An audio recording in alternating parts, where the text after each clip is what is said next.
जो आप सेल्फलेसली काम करते हो ना तभी आ पाता है। जो आप किसी एक विजन के साथ काम करते हो तो अपने आप वो बिल्ड हो जाता है। ये उस टाइम नहीं पता चली थी चीज़ें, अब ये रियलाइज़ होता है ये सारी चीज़। मैं कॉलेज से जस्ट निकला था, बहुत ही कम पैसे कमा रहा था, मेरे को 20-25 हज़ार रुपये के अराउंड कमा रहा था और मैंने अपना पहला एम्प्लॉई 70,000 रुपये में उस टाइम पर रख लिया। तो मैं लिटरल अपने एम्प्लॉई से मैं कम कमा रहा था। एक मैं काफ़ी बड़ा डिसीजन बोल सकता हूँ कि भाई कॉलेज के बाद मैंने एक जॉब नहीं ली, मैंने यूट्यूब को as a full time career लिया।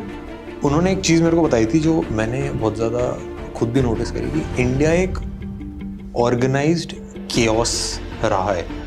सोशल मीडिया, इंटरनेट, इन सबको आपको ऐसा पावर इस्तेमाल करना है, वेपन नहीं है, ठीक है। पर पकड़ के आप खुद ही को मारे जा रहे हो हमसे, तो फिर कैसे युद्ध लड़ रहे हो दुनिया में इसमें। So, hey guys, this is भाई मंदरवाल और आज के हमारे इस छोटे से पॉडकास्ट सेशन के अंदर बहुत स्पेशल गेस्ट आए हैं, टेक बर्नर।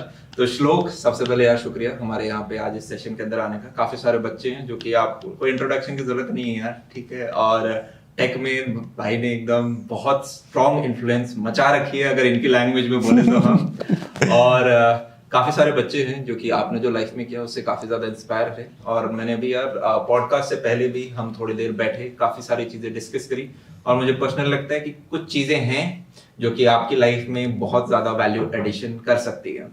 तो सबसे पहले कैसा हो और क्या चल रहा है जिंदगी के अंदर? मैं सबसे पहली बात तो डेफिनेटली एक चीज़ बोलना चाहूँगा। मैं बहुत ही ऐसे कम लोग हैं जिनको मैं लुक अप टू करता हूँ और मैं इंस्पिरेशन लेता हूँ, और ऐसे काफ़ी सारे ऐसे लोग हैं जो ऐसी काम कर रहे हैं या फिर ऐसी चीज़ें कर रहे हैं जो एक बहुत ही एक स्ट्रॉन्ग विजन के साथ कर रहे होते हैं। और मेरे को डेफिनेटली आप में वो चीज़ दिखती है और मैं बात करके मुझे भी वो पॉजिटिव एनर्जी, वो इंस्पिरेशन, वो चाहे जो आप आपस में लोग काम कर रहे हैं यहाँ पे या फिर जो चीज़ें आप क्रिएट कर रहे हो अपने ब्रांड्स के थ्रू, वो मेरे को भी बहुत स्ट्रांगली फील होती है। इसीलिए मेरे को भी बहुत ज़्यादा एक्साइटमेंट है यहाँ पे बैठ के। हमने बच्चों से पूछा आपको नेक्स्ट गेस्ट कौन चाहिए और उसमें ऐसे ही टेक बर्नर लग गया, Tech Burner Tech Burner Tech Burner Tech Burner. मैंने कहा भाई साहब ये नेक्स्ट लेवल क्रिएशन। तो सबसे पहले यार आप अभी अपने बारे में थोड़े अगर मैं पूछूं कि कौन है टेक बर्नर, सबको पता है, पर अगर आपको मैं बोलूँ आप एक दो लाइन में डिफाइन करें तो, और आपका लाइफ का गोल क्या है, किस लिए हम ये चीज़ें कर रहे हैं, बेसिक क्वेश्चन।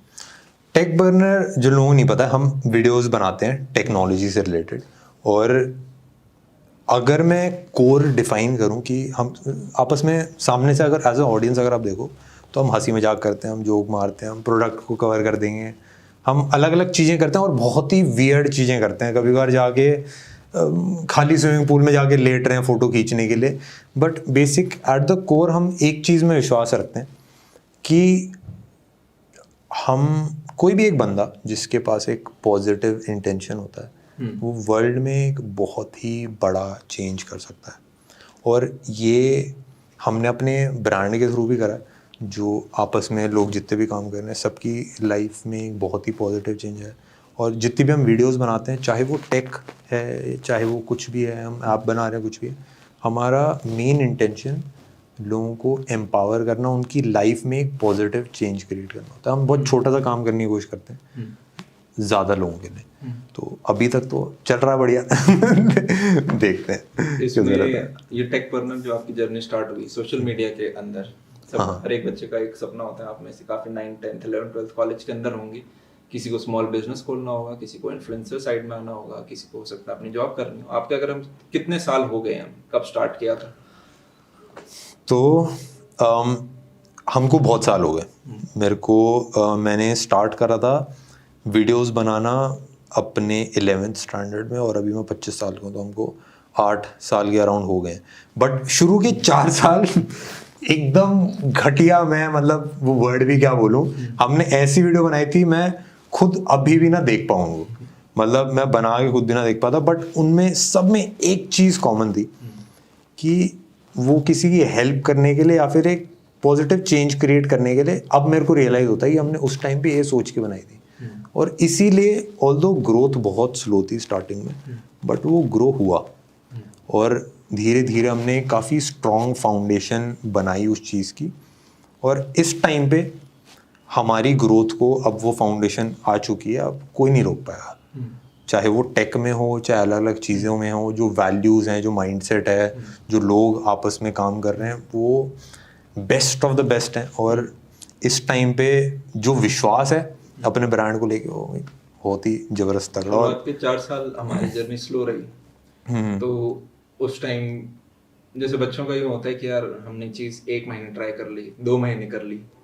मैं बच्चों को बोलता हूँ कि ओके, मान लो आपको कोई भी स्टार्ट करनी, पैशन आपको फर्स्ट डे नहीं पता चलता, आपको थोड़ा डाइव जाना पड़ता है, स्किन के अंदर घुसना पड़ता है, गेम में आप चलते हो तब आपको पता चलता है ओके मेरे को चीज़ें समझ में आ रही है, हाँ मैं इसे आगे करना चाहूँगा। 4 साल के अंदर काफ़ी बार वो फेज आया होगा कि यार छोड़ ना, कुछ और कर लेते हैं इसमें। तो उस टाइम आपने क्या सोचा, क्या विजन कुछ ले रखा था उसी डायरेक्शन में, या फिर बस हम कंसिस्टेंटली लगे रहे कि यार जब तक होगा नहीं तब तक मैं डालता रहूँगा? होता क्या है कि जब आप कोई चीज़ करते हो, जैसे समझ लो आपको खाना बनाना पसंद है, तो आप खाना इसलिए बना रहे हो क्योंकि आपको पसंद है, अब बनाते चले जा रहे हो, आप ये नहीं सोच रहे कि आगे क्या मिलेगा क्या नहीं मिलेगा। और काफ़ी सारे लोगों के साथ ऐसा होता है कि भाई उनको एक चीज़ में पसंद होता है, बहुत प्यार होता है। और ऐसे मेरे को भी बहुत सारी चीज़ों में प्यार था। मेरे को भी फुटबॉल खेलना पसंद है, मेरे को एक्टिंग भी करनी है, मेरे को ड्रामेटिक्स में भी, मेरे को NGOs के लिए भी काम करना पसंद आता है, मेरे को बहुत सारी अलग अलग चीज़ होती है, सबके साथ ऐसी होता है। बट वो फाइंड करने में ना कि कौन सी चीज़ को लेके आगे बढ़ा जाए, उसमें मेरे को बहुत टाइम लगा। उसमें मेरे को ऐसा फील हुआ कि जितनी भी चीज़ें मैंने अपने लिए करी ना, ये मतलब डिज़ाइनिंग में अपने लिए कर रहा हूँ, अपनी खुशी के लिए, मैं एक्टिंग कर रहा हूँ वो अपने लिए कर रहा हूँ क्योंकि मेरे को पसंद आता है स्टेज पे आना, लोग ताली बजाते हैं, भाई मज़ा आता है।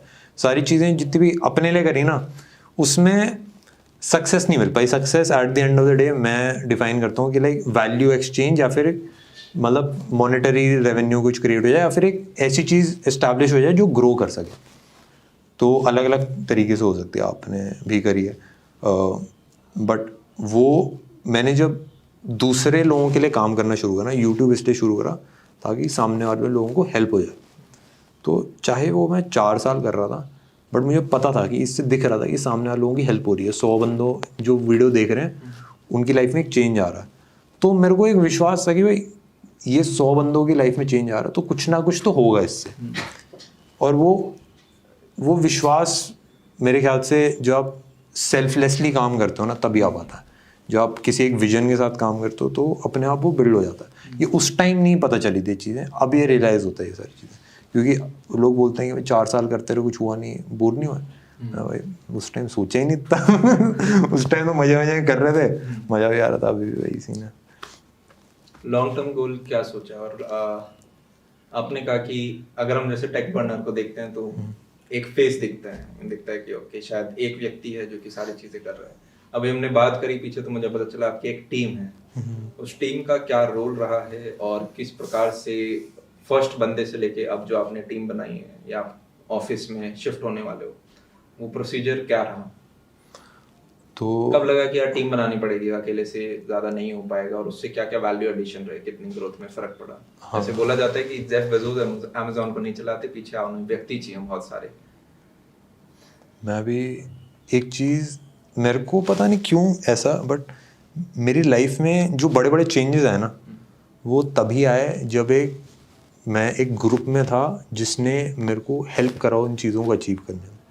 चाहे वो ड्रामेटिक्स में था, तो ड्रामेटिक्स में भाई हम सीख जाते हैं कि इससे एक्टिंग सीख लो, इससे फ़नी होना सीख लो। इससे मैं फुटबॉल खेलता हूँ, फुटबॉल में भी अकेले गोल नहीं मारा जाता, टीम के साथ ही। जब टीम बढ़िया खेलती है, चाहे वो इंडिविजुअल प्लेयर इतना अच्छा ना भी हो, पर टीम के साथ काम करने में ना वो स्ट्रेंथ बहुत बढ़ जाती है। मतलब वो 1+1 11 हो जाता है 2 की जगह। तो ये मेरे को बहुत स्ट्रॉन्ग विश्वास है। और हमारी जो इस टाइम पे कंपनी हमने क्रिएट करी है ना, बहुत ही ज़्यादा एक कोलैबोरेटिव कंपनी है। चाहे स्क्रीन पे खाली मैं दिखता हूँ, बट बहुत ज़्यादा काम होता है। और पहला एम्प्लॉई में एक फन फैक्ट बताता हूँ, ये मैंने कहीं बताया नहीं है, ये मैंने सोचा भी नहीं था। ये तो बहुत ही सिली डिसीजन मैं बोल सकता हूँ, बट मैं कॉलेज से जस्ट निकला था, बहुत ही कम पैसे कमा रहा था, मेरे ख्याल से 20-25 हज़ार रुपये के अराउंड कमा रहा था। और मैंने अपना पहला एम्प्लॉई 70,000 रुपये में उस टाइम पे रख लिया। तो मैं लिटरल अपने एम्प्लॉई से मैं कम कमा रहा था, बट मेरे को चाहिए था कि भाई मैं अच्छे लोगों के साथ काम करूं और ग्रो कर पाए। तो धीरे धीरे करके वो माइंडसेट ना, जब आपस में एक क्रिएटिव टीम बन गई, इस टाइम पे हमारी टीम है 20 लोगों की, सब यूट्यूब पे नहीं काम करते, अलग अलग प्रोजेक्ट्स हैं, अलग अलग चीज़ें हैं, बट वो टीम में बेस्ट ऑफ द बेस्ट लोग हैं। और वो मुझे कभी कभार शौक हो जाता है कि भाई ये तो बहुत ही ज़्यादा टैलेंटेड है उनमें, और मैं बहुत ही पर्सनली अटैच भी हूँ इस टीम से। तो वो सब मिलके जो काम करते हैं वो मैं अकेला कभी भी नहीं कर सकता था। मैं पहले सोचता था कि भाई मैं बेस्ट एडिटिंग करता हूँ, मैं शूटिंग में मेरे को बहुत आता है, बट फिर मैं मिलता हूँ लोगों से तो रियलाइज तो भाई अब तो कुछ भी नहीं आता, ये बंदा तो अलग ही लेवल। तो मैं ऐसे लोगों के साथ काम करना पसंद करता हूँ जो मेरे को सरप्राइज करते हैं, भाई ये बंदा बहुत ही तगड़ा है। तो ऐसे लोगों को आसपास मैंने रखने की कोशिश करी जो मेरे को चैलेंज कर पाए, ऐसा है। टीम जब आप बिल्ड कर रहे थे, आपने कहा कि एक टीम बिल्ड करना और उस टीम को रिटेन कर पाना, वो एक अपने आप में एक प्रोसेस होता है।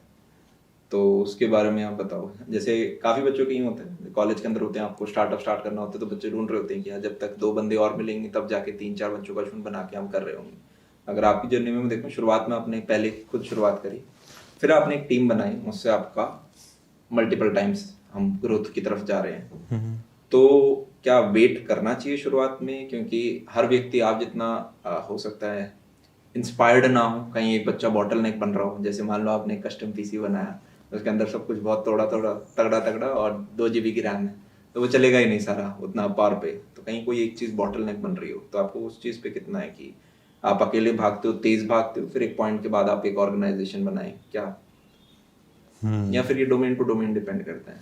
मैं तो बोलता हूँ सीधा कि जैसे हमको स्कूल कॉलेज में ना सिखाया जाता है कि भाई अकेले काम करना, और कॉम्पिटिटिव रहना सिखाया जाता है कि भाई एग्ज़ाम में बैठे हैं तो साइड वाले से नहीं देख सकते, ठीक है। फिर टीचर बता रही है तो मतलब एग्ज़ाम में बुक लेके भी नहीं बैठ सकते, मोबाइल लेके नहीं बैठ सकते, वो एक चीटिंग है कि हम साथ वाले से हेल्प लेना चीटिंग है। और ये बिल्ड हो जाता है अनकॉन्शियसली ना, बिल्ड हो जाता है कि हमको भाई हम अकेले हैं रेस में, किसी से हेल्प नहीं ले सकते। मैं तो पढ़ाई में ज़्यादा मैं स्कूल के बाद 12th के बाद मैं खूब पढ़ाई कर दी, उसके बाद मैं मतलब छोड़ सा दिया था, मैं भाई फ्री हो गया था। तो मैंने वो माइंडसेट हटा लिया अपने दिमाग से। तो हेल्प लेना ज़रूरी नहीं है कि उन लोगों को हायर करना ही होता है, शुरू में दोस्तों से, दोस्त हैं और फ्री में काम कराओ, और क्या मम्मी पापा है, मम्मी पापा अकाउंट्स कर देंगे, मम्मी ये कर देंगी, मम्मी हेल्प कर देंगी थोड़ा करने में। तो लाइक वो टीम बनाया जा सकती है बिना पैसे के भी। ज़रूरी नहीं है कि आपको हायर ही करना है टीम बनाने के लिए। काफ़ी सारे यंग लोग जो हैं जो कुछ चीज़ स्टार्ट कर रहे हैं, तो बिजनेस अकेले बनाना कोई तुक की बात नहीं, क्योंकि आप ले सकते हो हेल्प। ये लोग अच्छे हैं, वो हेल्प करेंगे। अगर आप दोस्तों से पूछोगे आ जा भाई वीडियो बनवा दे, वो भी खुश हो जाएगा, हाँ भाई कैमरा पकड़ने के लिए, वो भी सीख जाएगा कुछ, हो सकता है आपका लॉन्ग टर्म बिजनेस पार्टनर हो जाए, कुछ नहीं बताओ। तो वो मैं हेल्प तो लेता, मैं एकदम ही बेशर्म हूँ हेल्प मांगने में। कोई भी मेरे को दिख जाता है कि भाई ये है तो भाई कैमरा पकड़ ले, ये वीडियो रिकॉर्ड कर दे। अगर मैं सीपी में जा रहा हूँ, मेरे को वीडियो बनानी है या कुछ करना है, इनिशियली कोई होता नहीं था, मैं तो किसी को हाई हेलो करके उसको कैमरा पकड़ा देता था, तू थोड़ा सा रिकॉर्ड कर दे। और लोग हेल्प करते हैं बहुत कुछ। तो मैंने बना ली थी टीम क्योंकि मेरे को पसंद आता है लोगों के साथ काम करना। तो और अगर कोई एक क्रिएटिव बहुत स्ट्रॉन्ग है तो मैं इन्वेस्ट करना उसमें 100% विश्वास रखता हूँ। अगर मेरे को लगता है कि भाई मैं अकेले 100 रुपये कमा पाऊँगा और एक क्रिएटिव को मैं समझ लो 50 रुपये भी दे देता हूँ, तो मैं ये नहीं देखता कि मैं उसको 50 रुपये अपने 100 रुपये में जो कमा रहा हूँ उससे, क्योंकि वो 100 रुपये का वो 200 रुपये करवा देगा वो क्रिएटिव। वो क्योंकि हम साथ में मिलकर वो काम करेंगे, वो ज़्यादा रेवेन्यू क्रिएट करेगा, ज़्यादा वैल्यू क्रिएट करेगा। तो चीज़ है कि साथ में काम ज़्यादा बेटर होता है। और विजन जो आप बता रहे थे कैसे साथ में रखना, मेरे ख्याल से जो जिन लोगों के साथ मैं काम करता हूँ उनको मेरे को रोकने की ज़रूरत नहीं है, वो कहीं पे भी जाके कहीं पे भी काम कर सकते हैं, हर जगह उनको जॉब मिल जाएगी, बहुत टैलेंटेड है सब।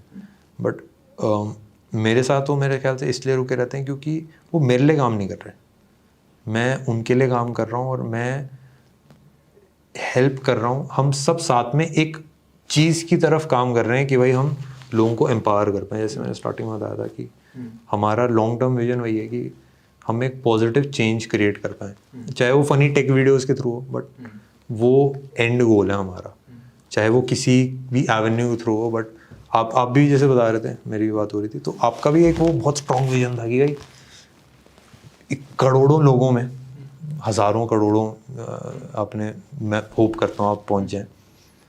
आप चाह रहे हो कि उनकी लाइफ में एक बहुत ही सिग्निफिकेंट चेंज आए, तो वो चीज़ अट्रैक्ट करती है। वो खाली आप अपने लिए नहीं कर रहे ना, वो आप उन सब लोगों के लिए करते हो। तो उन जो साथ में लोग काम करते हैं उनको भी वो दिखता है कि भाई हम ये चेंज क्रिएट कर रहे हैं। तो मेरे ख्याल से वही एक इंस्पायरिंग चीज़ होती है जो रोक के लगती है लोगों को। बट हो सकता है भाई, मैं तो मेरे को क्या ही पता। अभी जैसे बच्चे अपने को देख रहे हैं तो कोई एक कंपटीशन एग्जाम की तैयारी कर रहा है, कोई कहीं कह रहा है, और एक आज के दिन मार्केट में आप देखोगे तो अनएम्प्लॉयमेंट एक प्रॉब्लम है, और आज नहीं काफ़ी सालों से है ये। तो उसमें मल्टीपल रीजंस हैं। काफ़ी बार पता चला आपने इंजीनियरिंग कर ली पर आप उतने स्किल्ड नहीं हो। ऑनेस्टली आप देखो, कंपनी हायर करने भी आए तो आपको करा नहीं सकती, आपको पहले ट्रेन करना पड़ेगा, चाहे वो उसमें आप एजुकेशन सिस्टम का फ्लॉ देखें, कुछ भी देखें। इस पे आपका क्या टेक है कि आज का एक यूथ क्या सरकार के ऊपर डिपेंडेंट रहे कि यार वो वैकेंसी निकालेंगी? हम ऐसे ऐसे देखते हैं कि यार एसएससी के अंदर 2-3 साल बाद आपका रिजल्ट आ रहा है, बच्चा 200 में से 200 ला रहा है, फिर भी सिलेक्शन नहीं हो रहा उसका नॉर्मलाइजेशन की वजह से। तो क्या हम गवर्नमेंट पे डिपेंडेंट रहें या कोई और रास्ता है इस चीज़ को बीट करने का? जैसे आपने कहा आप 20 लोगों को एम्प्लॉय कर रहे हो, तो क्या मैं बोल सकता हूँ कि यार 20 को तो श्लोक ने देख लिया, आप उनको वैल्यू एडिशन कर रहे हो, आपने एक स्ट्रॉन्ग विजन ले लिया, और वो 20 कल को 200 बढ़े, आपने 200 देख लिए। क्या हम उस एंटरप्रेन्योरशिप स्मॉल बिजनेस की डायरेक्शन में जाएं? एक फैक्ट है यूनाइटेड स्टेट्स के अंदर, उधर लगभग 1 करोड़ मिलियनेयर्स हैं, उनमें से 90% खुद का काम करते हैं, स्मॉल बिजनेस या सोलोप्रेन्योरशिप, एंटरप्रेन्योरशिप। सिर्फ 10% लोग प्रोफेशनल्स हैं, इंजीनियर्स, डॉक्टर्स, सीए, लॉयर्स। तो क्या टेक है आपका इस पे? मेरा टेक बहुत सिंपल है कि हम, जैसे मैं एक एग्जांपल की तरह रहता हूँ कि हम, जैसे मैंने काफ़ी सारे लोगों के साथ काम करा है और मैंने एक चीज़ रियलाइज़ करी कि भाई मेरे को पसंद है अपना काम करना, सारी चीज़ें करना, बट काफ़ी सारे लोगों को नौकरी करना ही पसंद होता है। तो मेरे ख्याल से गवर्नमेंट की तरफ हमको रिलाई नहीं करना चाहिए। और एक चीज़ एज अ, ज़्यादातर काफ़ी सारे लोग मैं देखता हूँ आसपास, सब उसको एज अ डिसएडवांटेज लेते हैं कि भाई इंडिया एक डेवलपिंग कंट्री है। तो सारे मैं आसपास मेरे जितने दोस्त हैं सब मैं देखता हूँ, सब कोई एग्ज़ाम दे के बाहर चले जाते हैं कि हम बाहर पढ़ेंगे, बाहर जॉब है, लाइफस्टाइल तगड़ा है, बढ़िया है। तो इंडिया के बाहर की मैं बात कर रहा था। बट मेरे को लगता है कि भाई वो तो एक डिसएडवांटेज है कि वो तो डेवलप्ड है नेशन, कि अगर आप इसको एज अ अपॉर्चुनिटी लो, इंडिया में डेवलपिंग कंट्री है, जो सेटिस्फैक्शन, जो फुलफिलमेंट लोगों की लाइफ को अपलिफ्ट करने में मिलेगा, जो 10 साल में अगर 20 साल में अगर आप टाइम स्पेंड करो एक बिजनेस क्रिएट करने में, जो इंडिया में उसकी जो ग्रोथ है इंडिया में, और जो यूएस या फिर बाकी कंट्रीज में ग्रोथ है एक बिजनेस की, मेरे ख्याल से बहुत ही ज़्यादा है।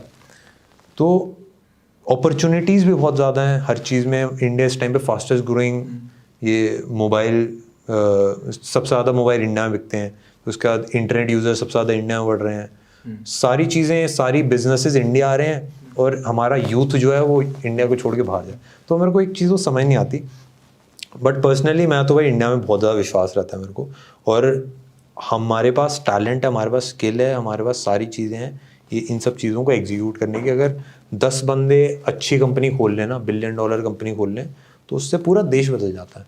यूएस में कुछ नहीं है, कैपिटलिज्म है, काफ़ी सारे लोगों ने उठ के कंपनीज क्रिएट करी हैं जो सक्सेसफुल हो गई, इसमें देश को सक्सेसफुल हो गई। मेरे ख्याल से हमारे में से भी अगर, जैसे आप भी कर रहे हो, आपके ही 10 स्टूडेंट्स उठ के भाई $1 बिलियन कंपनी शुरू कर देते हैं, तो भाई एक हमारे लिए फुलफिलमेंट कितनी तगड़ी आ जाती है। और जो लोग कर रहे हैं मेरे ख्याल से करा जा सकता है, बहुत ही इजीली करा जा सकता है। और अब कोई भी एक बिजनेस को इस टाइम पे डिजिटल स्पेस से जोड़ दो, सोशल मीडिया से जोड़ दो, हल्का फुल्का आप थोड़ी मेहनत करो, 3-4 साल रगड़ो उसके ऊपर, आप एटलीस्ट 10 लोगों को एम्प्लॉय कर सकते हो, कोई बड़ी बात नहीं है, बहुत आसान है। और जो सक्सेस रेशियो है, आपने भी मेरे को ये चीज़ बताई, मैं तो कभी उससे सोचा नहीं, क्योंकि मैंने पढ़ाई में ज़्यादा उसमें था नहीं, कि भाई आईआईटी या फिर किसी एक गवर्नमेंट एग्ज़ाम में जो 10 लाख लोग बैठते हैं, जो परसेंटेज है जो लोग एक्चुअल सेलेक्ट होते हैं बहुत ही कम है। बिजनेसेस में 10% है, 10% सक्सेस रेशियो बहुत ही तगड़ा है। 100 में 10 बंदे ही बन गए ना, वो और 1000 लोगों को एम्प्लॉयमेंट देंगे वो। तो मेरे ख्याल से है डेफिनेटली एक तगड़ा स्कोप है। मैं कोई बोलता नहीं हूँ बोलने वाला, बट ये चीज़ें तो मेरे को दिख ही रही हैं सामने, ये फैक्ट्स हैं, ये मेरा कोई ओपिनियन है ही नहीं इसमें। ये फैक्ट है यार, आपका शुरुआत के फर्स्ट साल में आपके बेसिकली स्टार्टअप जो होते हैं, जो सक्सेसफुल जाते हैं, वो 10% सक्सेस रेशियो होता है, और उसके बाद आपका सक्सेस रेशियो काफ़ी बेटर है। तो कहाँ आप 10 लाख लोग 1000 सीट के पीछे भाग रहे होते हैं, इनफैक्ट 80 सीट के पीछे भी भाग रहे होते हैं। अगर हम सिर्फ एक IAS एग्जाम को पकड़ लें कि IAS बनना है, कोई ख़राब चीज़ नहीं है, बहुत अच्छी चीज़ें हैं। मैं तो गवर्नमेंट एग्जाम्स को, मेरे घर में सारे वही हैं, मैं चाह के भी, पर आपको ये देखना है कि यार मेहनत सब कर रहे हैं, कौन सी जगह जहाँ पे कम मेहनत करके। अगर मैं आपके देखूं लाइफ में 2-3 ऐसे डिसीजंस आप बताओ जिन्होंने डायरेक्शन बदल दी हो। जैसे एक मुझे लग रहा है आपने क्लास 11th में, आप आज 25 के हो, तो जब आप 11th में थे, ओ भाई साहब, उतने पहले जब टेक था भी नहीं, यूट्यूब कुछ नहीं था उस टाइम इतना, तब आपने 11th में डिसाइड किया कि ओके यार मेरे को कुछ इस डायरेक्शन में जाना है। कॉलेज फर्स्ट ईयर में आपने शायद थोड़ा और मूड बना लिया होगा कि 2 साल हो गया, मेरे को थोड़ा और जाना है। थर्ड ईयर तक आपने हाँ जाना ही है। तो वो कौन कौन से डिसीजंस हैं जो आपको लगता है कि यार ये अगर ये 3 दिन हटा दूं मैं अपनी लाइफ में से, तो हो सकता है मेरी ट्रैजेक्टरी पूरी डिफरेंट होती। ऐसे 3 दिन निकालना मेरे हिसाब से बहुत मुश्किल होगा, क्योंकि बहुत ही एक स्लो एक डेली प्रोसेस थी, डेली थोड़ा थोड़ा एक डायरेक्शन में मूव करना शुरू करा। मेरे को ऐसा कोई दिन में नहीं निकाल पाऊंगा, महीने भी नहीं निकाल पाऊंगा। वो मैं डाल ही देता, अगर वो पहली वीडियो ना भी डालता मैं तो 2-3 दिन बाद और डालता। मेरा ऐसा प्लान नहीं था कि एक वीडियो डाल के रुक जाएंगे, मेरा प्लान ही था कि और डालते रहेंगे। तो वो फर्स्ट वीडियो भी कुछ ऐसा खास नहीं थी मेरी कोई वैल्यू भी इमोशन भी अटैच नहीं है मेरा पहली वाली वीडियो का। बट एक चीज़ जो बहुत बड़ा चेंज हुआ मेरे साथ, वो ये हुआ कि मैंने रियलाइज़ करा कि थैंक यू सो मच। अच्छा, मैं उससे बता रहा था, एक चेंज मैं बोल सकता हूँ कि जो डिसीजंस लिए ना, वो मेरे इंटेंशनल डिसीजंस थे कि मैं ये चीज़ करूँगा, ठीक है। तो एक मैं काफ़ी बड़ा डिसीजन बोल सकता हूँ कि भाई कॉलेज के बाद मैंने एक जॉब नहीं ली, मैंने यूट्यूब को as a full time career लिया। तो वो डेफिनेट एक हो सकता है कि भाई उस टाइम पे मेरे को मिल रही थी जॉब, मेरे को काफ़ी अच्छी जॉब मिल जाती है, और ज़्यादातर लोग मेरे आसपास बता रहे थे मेरे को कि भाई मेरे को जॉब के साथ यूट्यूब कर सकते हैं। बट वो एक डिसीजन था कि भाई नहीं, मैं तो भाई एक ही चीज़ करूँगा, इसी में आगे जाएंगे। तो एक बहुत, उस टाइम पे सब्सक्राइबर्स भी ज़्यादा नहीं थे, मेरे ख्याल से 2000 से 10,000 के बीच में ऐसे कुछ सब्सक्राइबर्स रहेंगे, तो कुछ खास ऐसे हाँ बहुत कम थे। तो वो एक डिसीजन बोला जा सकता है। दूसरा, एक आप कॉलेज से ग्रेजुएट हुए थे तब 10,000 थे हमारे पास? हाँ 10,000 के अराउंड कुछ थे मेरे सब्सक्राइबर्स। एक इनिशियल स्टार्ट मेरा हुआ, एक क्वेश्चन करना होता है कि जैसे मैंने जो अभी तक चीज़ें करी हैं पूरी लाइफ में, सारी मैंने ये सोच के करी हैं कि भाई पेरेंट्स ने बता दिया तो ये सही होगा, या फिर आसपास लोगों ने बता दिया तो सही होगा, या फिर कुछ ऐसा चीज़ें बता दी जो एक बिल्ड हो जाते हैं ओवर टाइम, जैसे स्कूल सिस्टम ने सारी ने। तो एक क्वेश्चन होता है कि भाई मैं क्यों कर रहा हूँ ये चीज़। वो जब मैंने धीरे धीरे क्वेश्चन करना शुरू करा ना चीज़ों को, कि मैं ये एग्ज़ाम क्यों दे रहा हूँ, मैं ये वीडियो क्यों बना रहा हूँ, मैं ये क्यों कर रहा हूँ, मैं पैसे के लिए क्यों काम कर रहा हूँ, मैं नौकरी के लिए क्यों काम कर रहा हूँ, मैं कोडिंग क्यों कर रहा हूँ। तो सारे उसके आंसर ज़रूर नहीं है कि उस टाइम ही मिल गए थे, बट वो ओवर टाइम मेरे ख्याल से वो कन्वर्ट हो गए। जैसे जैसे आंसर मैंने शुरू किया ना, तो क्लैरिटी मिल गई कि भाई इन सबको तो मैं ऐसे ही टाइम पास के लिए कर रहा हूँ, मैं प्रेशर में कर रहा हूँ कि किसी ने बोला इसलिए मैं कर रहा हूँ। जो एक्चुअल चीज़ें करनी चाहिए वो ये, तो उन पे मैं काफ़ी क्लियर डिसीजंस ले पाया, क्योंकि मेरे को क्लैरिटी थी कि भाई हाँ मैं इसलिए ले रहा हूँ, तो अगर नहीं भी होता तो चलेगा। बहुत कंफ्यूजिंग सा आंसर था। नहीं बहुत, बट बच्चा पकड़ने वाला पकड़ गया, काफी होपफुली रॉ और ऑनेस्ट आंसर था। सबसे मुश्किल वही होता है कि जब लोग आपसे एक्सपेक्ट कर रहे हो, 10,000 तो बहुत छोटा, एक आप उस पर यूं नहीं कह सकते कि मैं कुछ डायरेक्शन में जाना है। आपके लाख, 4 लाख, 5 लाख होते हैं, तब आप थोड़े कॉन्फिडेंट होते हो। 10,000 पे वो एक सिग्निफिकेंट डिसीजन होता है, क्योंकि अर्निंग सोर्स उतना स्ट्रांग नहीं होता, और आपने अमाउंट ऑफ साल भी तब तक काफ़ी लगा दिए थे। 11 से लेके कॉलेज फाइनल ईयर तक 10,000, ग्रोथ उतनी ज़्यादा नहीं है, फिर भी आप उस पर रिस्क ले रहे हैं कि यार नहीं मेरे को इस पर्टिकुलर डायरेक्शन में आना है। किसी भी पर्टिकुलर मार्केट में अगर हम देखें दो चीज़ की जाती है, इधर you have to be the first और you have to be the best. और आज के दिन जैसे अगर कोई बच्चा कहता है कि भैया मार्केट तो ऑलरेडी सैचुरेटेड है, उस पर जैसे वो तो हमेशा से सैचुरेटेड है। अगर आप देखोगे आपसे 20 साल बाद जो पैदा होगा वो भी इसी मार्केट के अंदर आएगा। और इनफैक्ट जहाँ पे अगर टेक्नोलॉजी की बात करें, शायद हम 10 नाम बताने में मुश्किल होंगे कि ओके टेक में ये लोग हैं, तो वो तो मार्केट बहुत कम है अभी। मेरे को लगता है अभी बहुत ज़्यादा स्कोप है। आने वाले 5 साल बाद 6 साल बाद ये चीज़ थोड़ी सैचुरेट हो रही होगी जब और लोग इसके अंदर आ रहे होंगे। तो ऐसे में एक चीज़ होती है यूनिकनेस। आप एप्पल का जैसे सुबह एग्जांपल दे रहे थे, थिंक डिफरेंट, तो उस पर आपका क्या टेक है कि आप कोई भी काम कर रहे होते हो, आपने जैसे पहले कहा कि मेरा एक कोर है बिजनेस का, क्या कुछ पॉजिटिव इम्पैक्ट होना चाहिए सोसाइटी में लॉन्ग रन में जब मैं पीछे मुड़ के देखूँ, राइट? तो क्या इस पे आप कमेंट करना चाहोगे कि एक कोर वैल्यू हो गई, साथ में एक यूनिक फैक्टर? तो हमारा ये था कि जैसे मैं काफ़ी ज़्यादा इंस्पायर्ड हूँ वॉल्ट डिज्नी से, ठीक है। उन्होंने एक बहुत ही स्ट्रॉन्ग कंपनी क्रिएट करी थी और उनका ये था कि भाई मैं लोगों को हंसा देता हूँ, उससे अगर वो सीख जाए तो बढ़िया है।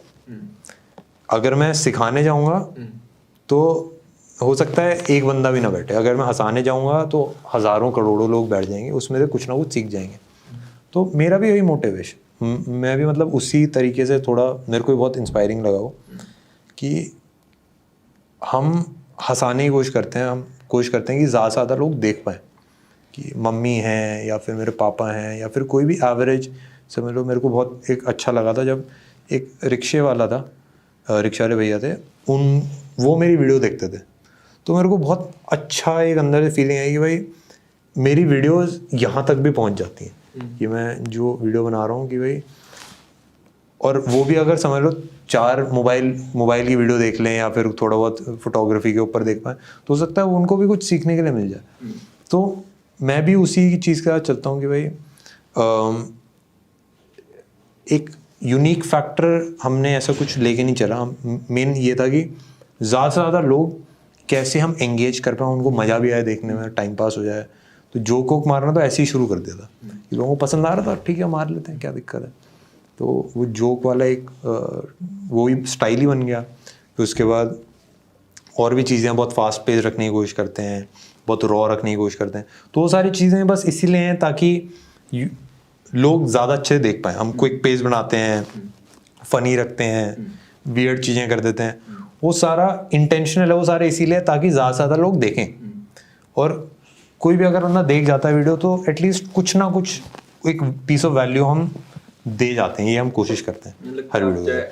इन्फॉर्मेशन नॉलेज तो हुई थी, साथ में एक एटीट्यूड होता है जो कि आदमी सबकॉन्शियसली आप जिससे बात करोगे आप वहाँ से पिक करना स्टार्ट कर देते हो। तो मान लो आप ऐसे होता है ना, दोस्तों के बीच में होते हैं, एक जोक होता है, अच्छा लगता है तो आप अपने बाकी दोस्तों के साथ वो सेम जोक बातों में, वो एक चीज़। ये हमने ऊपर से टेक बर्नर के बारे में जाना। अगर हम यूँ देखें कि एक टेक बर्नर के दिन कैसा होता है, स्पेसिफिक्स में जाएं, डिटेल्स में जाएं कि क्या हम टारगेट्स बनाते हैं महीने से पहले, साल के हमने टारगेट बना रखे हैं, 5 साल 10 साल के बना रखे हैं, या दिन में चीज़ें कैसे शेड्यूल हो रही हैं, ये चीज़ें बहुत चिल हैं। ये हमने ना सब ट्राई करके देखा, मैं एकदम जेन्युइन बताता हूँ। मेरे को एक काफ़ी बड़े बंदे ने एक चीज़ बताई थी, इंडिया में बहुत सक्सेसफुल है, मतलब 1000 करोड़ नेटवर्थ मैं बोल सकता हूँ, ठीक है, कि इंडिया एक ऑर्गेनाइज्ड केओस है। उसको आप स्ट्रक्चर करने की कोशिश करोगे ना तो नहीं हो पाएगा। और इंडिया में अगर हम अपनी हिस्ट्री देखें ना तो राजा महाराजा थे, इंडिया एक टाइम पे सबसे अमीर नेशन हुआ करता था। तो इंडिया एक बहुत ही, मेरी एक काफ़ी अच्छे इंडिविजुअल से बात हो रही थी, मतलब उसको सक्सेसफुल बोला जा सकता है उनको, 1000 करोड़ प्लस नेटवर्थ। उन्होंने एक चीज़ मेरे को बताई थी जो मैंने बहुत ज़्यादा खुद भी नोटिस करी कि इंडिया एक ऑर्गेनाइज्ड केओस रहा है और वो एक कल्चर में बिल्ट इन है कि हम अगर पास्ट भी देखें तो India one of the richest और बहुत टाइम तक रिचेस्ट रहा था। राजा थे, कल्चर थे, अलग अलग डिफरेंट कल्चर हैं, गॉडलेस हमारा एक पूरा नेशन है कि कितने हज़ारों लाखों तो हमारे देवता हैं। फिर उसके बाद अब 100 मीटर जाओ, कल्चर बदल जाता है, लैंग्वेज बदल जाती है, तो सारी चीज़ें बहुत ही ज़्यादा केओटिक सी थी, बट विजन एक काफ़ी स्ट्रॉन्ग था, तो उसकी वजह से सक्सेस हो पाया था। तो वो मैंने उसको भी एनालाइज करने की कोशिश करी, और हमने ट्राई करा कि हम सारी चीज़ें स्ट्रक्चर कर दें भाई, मंथली डेडलाइंस रख दें, ये कर दें, इसकी टाइमिंग ये, उसकी टाइमिंग ये, सारी चीज़ें ऑर्गेनाइज करके मैंने ट्राई करा, और मैंने एक प्रोफेशनल को बुलाया जो करता था कंपनी की स्ट्रक्चरिंग और ये सारी चीज़ें। बट उसमें दिक्कत क्या आई कि हम सब हैं सारे क्रिएटिव लोग, और क्रिएटिविटी का आप टाइम नहीं डिसाइड कर सकते। सुबह एक चीज़ 9 से 10 में हो जाएगी, कभी कभार उसको 8 घंटे लग जाते हैं, कभी कभार 2 मिनट में आ जाती है, तो वो नहीं हो पाई। बट मैंने पर्सनली क्या करा कि हमने विजन क्रिएट कर दिया कि हमको यहाँ जाना है, ठीक है, और वो जाना इज़ नॉट सब्सक्राइबर्स कितने होने चाहिए, कितने व्यूज़ आने चाहिए, वो जाना इज़ लाइक कि हम किस टाइप का कंटेंट क्रिएट करना चाहते हैं और कहाँ ले जाना चाहते हैं अपने ब्रांड को, उस वे में। तो काफ़ी डिफाइंड सा है गोल। तो मैंने बस अच्छे लोगों को साथ में जोड़ दिया, और उनको कोई मैनेजमेंट नहीं कर रहे हम एक स्टार्टअप की तरह, एक बंदा एक चीज़ देखता है, एक बंदा एक चीज़ देखता है, और उन सबको पता है क्या करना है। और मैं इस चीज़ में बहुत ज़्यादा विश्वास रखता हूँ कि जो तगड़े लोग होते हैं उनको मैनेज करने की ज़रूरत ही नहीं होती। उनको आप एक रूम में बिठा दो, वो अपने आप चीज़ें करते हैं। उनको अगर आप दिखा दो कि कहाँ जाना है, अपने आप कुछ ना कुछ करके वो कर देंगे, क्योंकि मेरे को ही नहीं पता ना, बस ट्रेन फ्लाइट पकड़ के हाँ अपने आप। और जेन्युइनली मैं कोशिश भी नहीं करता, क्योंकि वो लोग मेरे से ज़्यादा टैलेंटेड हैं। वो मेरे को कभी बार बताते हैं कि हमको इस जगह नहीं, इस जगह जाना चाहिए। लाइक वो प्रोसेस है। अब हो सकता है गलत हूँ मैं, क्योंकि हमारा भी एक नई ऑर्गेनाइजेशन है। हम इंडिविजुअल टेक बर्नर को देखें तो लगभग एक मोटा मोटी डे कैसा सा रहता है। हम बच्चों में ये होता है कि ओके भैया कितने दिन आप काम करते हो, कितने दिन नहीं करते, कितने, और मंथ में आउटिंग्स कितनी होती हैं। ये पहली बार एक ऐसा क्वेश्चन है जो मैं किसी क्रिएटर से पूछ रहा हूँ। हम बताते हैं, कोई दिक्कत नहीं है। हम मेरे दिन वैसे लोगों को लगता है कि मैं काफ़ी सारी चीज़ें करता हूँ। मेरे ज़्यादा कोई दोस्त है नहीं मेरे, क्योंकि दिल्ली में सारे साउथ इंडिया में भेजते हैं, तो मेरी कभी कभार कॉल पे आ जाती है। कुछ मेरा खास ऐसे ज़्यादा घूमने घामने का पार्टी वार्टी है कुछ नहीं रहता। बहुत बहुत सिंपल लाइफस्टाइल है मेरा। सुबह मैं 9 बजे उठता हूँ, थोड़ा जिम विम कर लिया, थोड़ा नहा धो लिया, फिर 11:30 बजे के अराउंड तक मैं पहुँच जाता हूँ हमारे स्टूडियो में। और स्टूडियो में सारा हम 11 बजे से अराउंड 8-9 बजे तक हम क्रिएटिव काम करते हैं। और वो मतलब मैं रोकता नहीं हूँ किसी को, जल्दी निकलना है कैसे भी है, बट वो पूरा टाइम मैं बहुत ज़्यादा फोकस्ड रहता हूँ। ना मैसेज देखता हूँ, ना व्हाट्सएप, ना इंस्टाग्राम, ना यूट्यूब। बस क्रिएटिवली मैं सोचता हूँ, और क्रिएटिव चीज़ें हम करने की कोशिश करते हैं, कैसे चीज़ों को करा जाए। और बहुत फोकस्ड मैं काम करने की कोशिश करता हूँ। फिर उसके बाद मैं सारे मैसेज देखता हूँ, थोड़ा टाइम पास करता हूँ। जब घर पहुँच जाता हूँ मैं 9, 9:30 कह रहा हूँ, या कभी कभी 10 हो जाता है। थोड़ा बहुत मेरी गर्लफ्रेंड है, उससे थोड़ा बहुत कभी कभार मिल लिया, तो 10-11 तक मैं घर पहुँचता हूँ। और पेरेंट्स के साथ थोड़ा बहुत बात करी, और थोड़ा चिल करता हूँ 1-2 घंटे, और 12:30-1 के अराउंड में सो जाता हूँ। तो यही रहता है मेरा। सैटरडे संडे में एक दिन ऑफ लेता हूँ, और अगर मेरे को घूमने वूमने भी कहीं जाना होता है, मेरा ऐसा होता है फ्राइडे नाइट या सैटरडे मॉर्निंग में जाता हूँ कहीं पे भी, जहाँ पे भी मन है, फ्लाइट पकड़ते हैं, जाके घूमते घामते हैं सैटरडे संडे और वापस। और कभी कभार कुछ काम होता है वो निपट जाता है, काम का काम, मीटिंग होती है 1-2 कुछ होता है वो निपट जाता है। बट अगर मेरा कुछ भी कोई भी इवेंट है, कुछ भी है, तो एक दिन मैक्सिमम 2 दिन, मोस्टली ऐसा होता है सैटरडे सुबह गए, सैटरडे रात में वापस घूम घाम के वापस अपना घर पे बैठ के सो रहे हैं। तो मेरा सिस्टम रहता है, और वो काफ़ी चिल रहा है, कोई दिक्कत नहीं है कभी। ठीक है। इसमें एक चीज़ किताब पढ़ रहा था कि 3 टाइप के लोग होते हैं, डिटेल में नहीं जाएंगे, पर जो बेस्ट कैटेगरी होती है वो क्लीनर होती है। A person who lives in solitude, a person who embraces his dark side. Dark side हमारा जो सर्वाइवल इंस्टिंक्ट होता है, जो आपकी गट कहती है। डार्क साइड का मतलब ये नहीं आप पकड़ के लोगों का नुकसान कर रहे हो, जाके बुराइयां कर रहे हो। आपके अंदर से गट वाइब आती है कि, और वो प्रैक्टिकल अप्रोच होती है थोड़ी। आप चीज़ों को लॉजिकली देखते हो, उन्हें कैलकुलेट करते हो, फिर आगे बढ़ रहे होते हो। जैसे आपने कहा कि क्रिएटिव लोगों पे, आप ठीक है, मेरे को कोई डेडलाइन वगैरह नहीं लगानी, वो एक आपकी गट कॉल है। आपको एक ऑर्गेनाइजेशन वाला बंदा बोल सकता था उस चीज़ को स्ट्रक्चराइज करने की कोशिश करो, या फिर ये सारी चीज़ें। आपको लगता है आप एक क्लीनर टाइप के बंदे हो, या फिर आप अपनी डार्क साइड एम्ब्रेस करते हो? कुछ ऐसी कॉल्स लेते हो जो कि शायद सबको खुश ना कर रही हो, पर वो काम पक्का करेंगी? क्लीनर एक वो व्यक्ति है बेसिकली जो कि काम एग्जीक्यूट करना जानता है। उसका पर्पज़ ये नहीं है कि मैं 4-5 जो साल लोग हैं उनको खुश रखूं, उसका पर्पज़ ये है कि जो एक मिशन है उसको हम कर रहे हैं। तो आपने कभी कभी ऐसा देखा है कि चाहे फ्रेंड्स हो या कलीग्स हुए उनका, पर वो व्यक्ति होता है जिसके पास अगर काम लिखा है तो वो होगा ज़रूर। वो रिस्पेक्टेड होता है वो व्यक्ति, वो फियर्ड भी होता है, थोड़ा सा feared in a good sense कि आपको पता नहीं होता वो व्यक्ति किस टाइम क्या सोच के उस चीज़ को एग्जीक्यूट कर रहा हो। जैसे आपने कहा आज के दिन हमारा फाउंडेशन इतना स्ट्रांग है कि मैं सिर्फ अकेला चलूँ तब भी मैं अपनी टीम को सस्टेन कर सकता हूँ, उन्हें सैलरी दे सकता हूँ। तो उस पर आपका क्या टेक है? क्या अपनी डार्क साइड एम्ब्रेस करनी चाहिए? क्योंकि सोसाइटी में एज ए इन्फ्लुएंसर हम जब बोलते हैं डार्क साइड तो उसका मतलब यार ये हम भी बहुत डरते हैं कि कहीं कोई व्यक्ति गलत ना समझ रहा हो। बुरा करना नहीं, पर एक प्रैक्टिकल अप्रोच के प्रति। मैं समझ गया 100%। मैं मतलब हरामी एक थोड़ा स्ट्रॉन्ग वर्ड हो गया, बट मैं बोल सकता हूँ अपने आप को मतलब कुछ सेंस में, क्योंकि मैं बहुत ही ज़्यादा ब्रूटल हो जाता हूँ कभी कभार।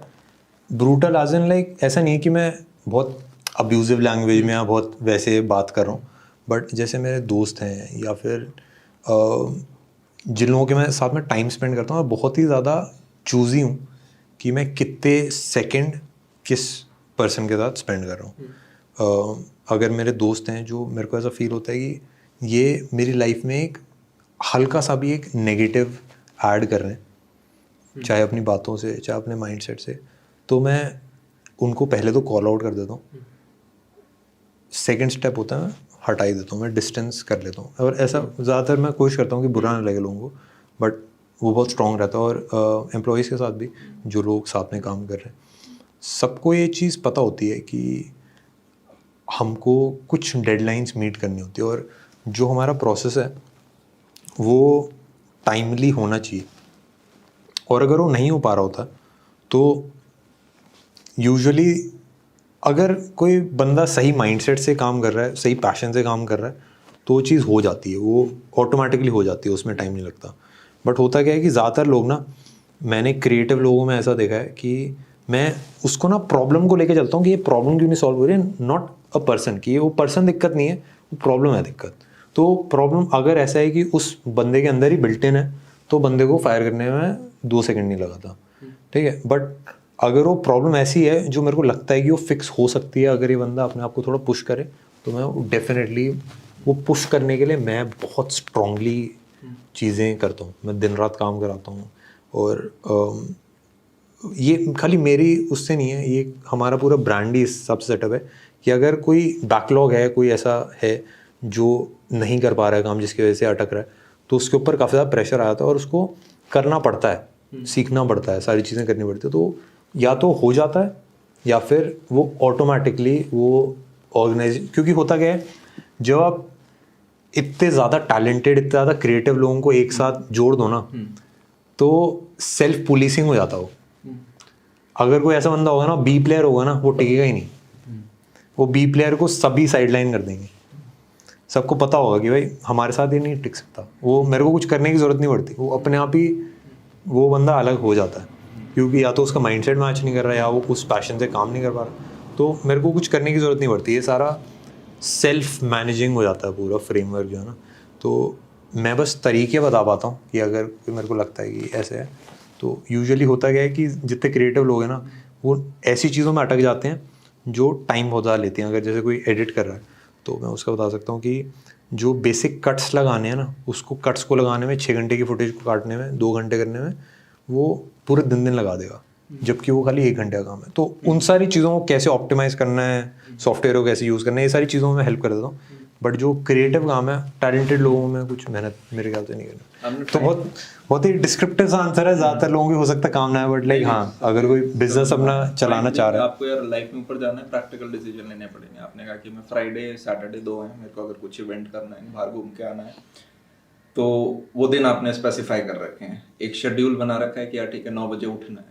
मेजॉरिटी देखो यार, आप कॉलेज के अंदर हो, दोबारा केओस वाली बात हो गई। काफ़ी मैं ऐसे इंडिविजुअल जानता हूँ पूरी रात नहीं सोते, सोने का टाइम ही नहीं है, कभी 4 बजे सो रहे, कभी 12 बजे सो रहे। कॉलेज के दौरान उनकी निप जाती है, पर आप 12वीं तक के बच्चे और आपका अगर सोने का टाइम नहीं, आप नहीं पढ़ सकते।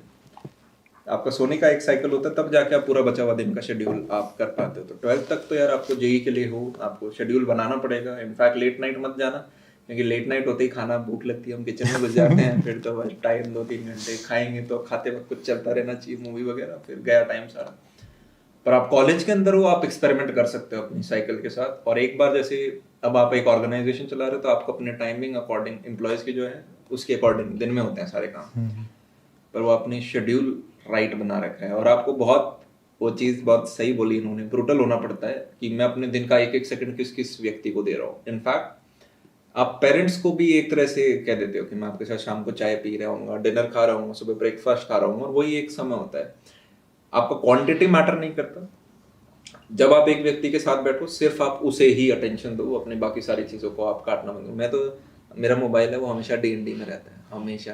अगर कोई कॉल करेगा, इनफैक्ट पेरेंट्स सबसे ज़्यादा दुखी, उन्होंने एक दूसरा फ़ोन भी दिलवाया, पर फिर भी वो चीज़ सक्सेसफुल नहीं हुई। उन्होंने कहा हम तेरे को कॉल नहीं कर पाते। मैंने कहा ऊपर वाले फ्लोर पे रहते हो आप, आगे नीचे आ जाओ। तो इससे सुकून ही रहता है। दिन जैसे ही खत्म होता है, मैं देख लेता हूँ कितनी मिस कॉल है, किस किस को कॉल बैक करना है। आपके पास खुद इतने सारा काम, आपको बंदों को मैनेज करना है।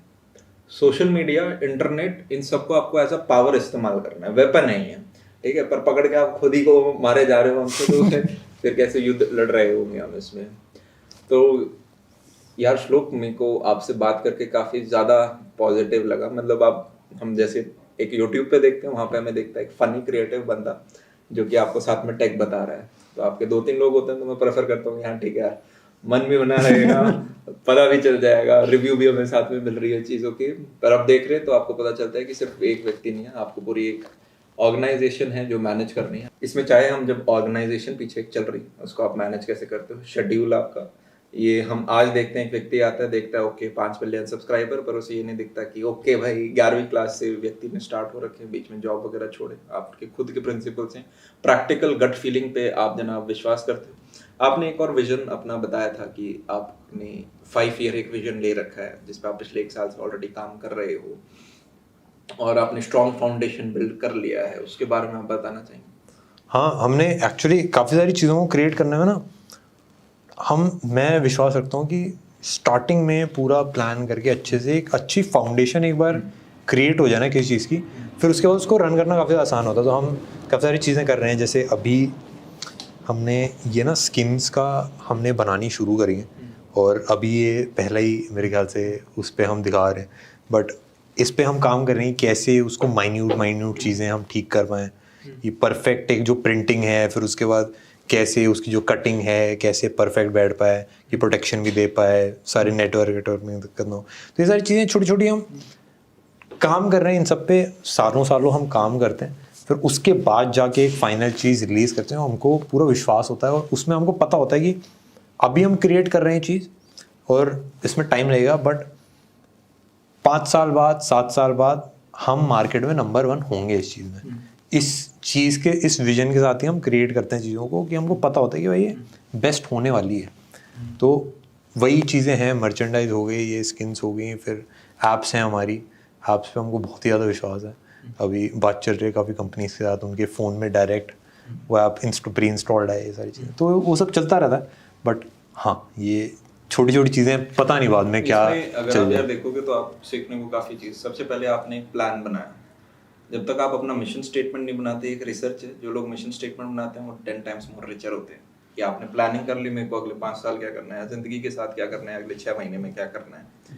और दूसरी चीज़ यार ये कि आज ये शुरुआत भी नहीं हुई, आप अभी डेवलपमेंट फेज में हो, पर फिर भाई आपको इतना अपने ऊपर विश्वास है कि यार मैं 5 या 7 साल में नंबर 1 पे आ रहूँगा। एक ऐसा बिलीफ है जो कि आप अपने आप को एक बहुत पहले से बताते आ रहे हो। 5 साल पहले आप अपने आप को बना रहे हो, उसी पे बिल्ड कर रहे हो। दिन में आपके पास ये 5 से 7 बार थॉट मिनिमम आता होगा, इस पे आपने प्रॉपर बैठ के काम किया है। जेफ बेजोस ने एक बार बोला था कि 25 साल पहले वो एक इन्वेस्टर के पास गए, जब उनके पास सिर्फ एक गराज था, किताबें थी, और उन्होंने कहा मैं ऑनलाइन किताबें बेचने वाला हूँ, मेरे को फंडिंग दे दो। उन्होंने कहा, वो हंसने लग गए क्या कर रहे हो यार। तो मैंने कहा तुम हंसो मत, मैं दुनिया का सबसे अमीर आदमी बनूंगा और 100 बिलियन से ज़्यादा वर्थ रखूंगा। उस टाइम में पूरी दुनिया में एक व्यक्ति भी नहीं था जिसके पास $100 बिलियन हो, पर 25 साल बाद वो चीज़ एक रियलिटी बन रही है। तो सोसाइटी आपको चाहे कुछ भी कहे, आपको जो ना वो बिलीफ बनाने पड़ते हैं, और ये बिलीफ एक दिन में नहीं बनते, 4 से 6 महीने लगते हैं। आपने अपने पुराने बिलीफ पिछले 10-15 साल में बनाए हैं। राइट और काफी बार हो सकता है यार आपके अंदर दिमाग में थॉट आ रही हो जब नंबर कम आए या कोई चीज पास ना हो, फेल हुए हम, यार शायद मैं एक लूजर हूँ, मैं चीज शुरुआत कर देता हूँ बीच में छोड़ देता हूँ, शायद मेरे में वो बात नहीं है। पर जनाब बिलीफ को टूटने में सेकंड चाहिए। धरती पहले फ्लैट थी, सब मानते थे, एक बार गोल पिक्चर देखी, सेकंडों में टूटा। आपको अपने ऊपर काम करते रहना पड़ेगा। आप चाहे पॉडकास्ट के आप ये पॉडकास्ट अभी तक अगर देख रहे हो, इसका मतलब आप अपनी लाइफ में कुछ इंप्रूवमेंट चाहते हो, कुछ किताबें आपको पढ़नी पड़ेंगी, कुछ ऐसे लोगों के साथ रहना पड़ेगा। जैसे इन्होंने कहा, कोई भी एक नेगेटिव छोटी सी इन्फ्लुएंस होती है, आप पर एलिमिनेट कर देते हो। अपने यंग 20s टीनेज के अंदर आपको इस नेगेटिव इन्फ्लुएंस से दूर रखना है। मान लो घर में ही ऐसे व्यक्ति बैठे हुए हैं, तो भगवान ने 2 कान दिए हैं, एक कान से सुनो, दूसरे कान से निकालो। ऐसे लोगों के साथ रहो जो कि आपसे 4-5 साल आगे हैं आपके पर्टिकुलर डोमेन में। एक व्यक्ति जिसने 5-6 साल काम कर रखा है एक इंडस्ट्री में, 10 साल काम कर रखा है, उसके साथ आप आधे घंटे में इतनी चीजें सीख सकते हो जो कि हो सकता है आपको 5 किताबें ना बता पाए। तो उसी कॉन्सेप्ट पे यार आपको काम करना है। अपने फेलियर्स को यूं समझो, फेलियर क्या ही होता है यार, वो लर्निंग फेज होता है। 100%। मतलब ऐसा तो होगा नहीं कि आप पैदा हुए आपको सब पता, राइट क्या स्टेप्स लेने, इधर से इधर जंप मारूंगा, इधर जंप, ऐसा किसी के साथ नहीं होता, सब गिरते हैं, ठीक है। और गिल्ट नहीं रहना चाहिए मेरे हिसाब से। शायद आप कॉलेज के टाइम वो डिसीजन नहीं लेते तो आज के दिन हो सकता है किसी और को देख के आपके गिल्ट होता है कि यार काश मैं ये शायद चीज कर लेता, शायद क्लिक हो जाती। अब आपके वो शायद नहीं है, शायद गया, आपने हमारा काटा, अपन जा रहे हो उस पर्टिकुलर डायरेक्शन में। ये पॉडकास्ट यार काफी शानदार रहा, काफी अच्छी चीजें देखने को मिली हमें। टेक बर्नर श्लोक की एक और अंदर की साइड हमें पता चली। इसी के साथ यार आज का ये सेशन हम समाप्त करते हैं। और थैंक यू यार श्लोक, काफी मजा आया, मुझे पता ही नहीं था आप पास में घर में रहते हो। और आई होप अगले साल भी इसी प्रकार से 5 नहीं, आपका 15, 20, 25 मिलियन और बड़ा चैनल बने और 1 ट्रिलियन सपना में लो और उसको बहुत बड़े नंबर से मल्टीप्लाई कर दो, स्टेप नंबर 1। तो तब तक के लिए बाय बाय, टेक केयर, सी या।